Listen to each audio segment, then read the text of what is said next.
The Edgewood Wildcats are just 3 games away from making history in the state of Alabama.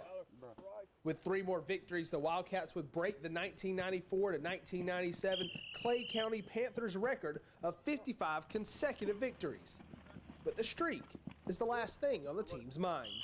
We don't talk about it a whole lot. We just try to take it as the next game on the schedule, and that's who we're focusing on. And our kids have done a great job of just focused on the next game. We try to put it behind us, but at the same time, you don't just want to ignore it. You want to acknowledge it and acknowledge that you want to keep the bar that high. The streak began after a 13-12 loss to the Glenwood Gators in 2010.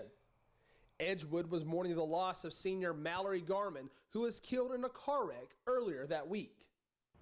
Head coach Bobby Carr says that loss plays over and over again in his head, but it's his job to get his team ready for the next game. I tell them it doesn't matter who we're playing on Friday nights. Our job is to make sure Edgewood gets better, and they need to be individually a better football player when they leave here every day, whether it be Monday, Tuesday, Wednesday, Thursday, or Friday. And that's what we've been trying to preach to our kids, and they've done a good job of buying into that. Jesse Benton is the senior defensive end for the Wildcats, and he's the one player that's been here through the whole streak. Benton has experienced both the highs and the lows the Wildcats have been through, and says nothing would be sweeter than being a part of this record.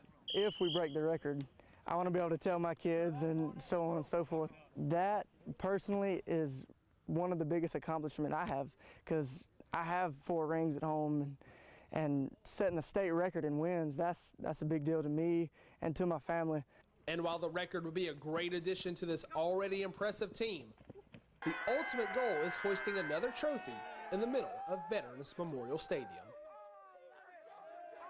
Our main goal as a team is to win state, and each year that's what we've done. These kids just expect nothing else but to be in Troy in the end and to be on top and be the last team standing. Coach Carr took over a program that hadn't had a winning season since the 1980s, but now they sit just 5 wins away from their 5th straight state championship.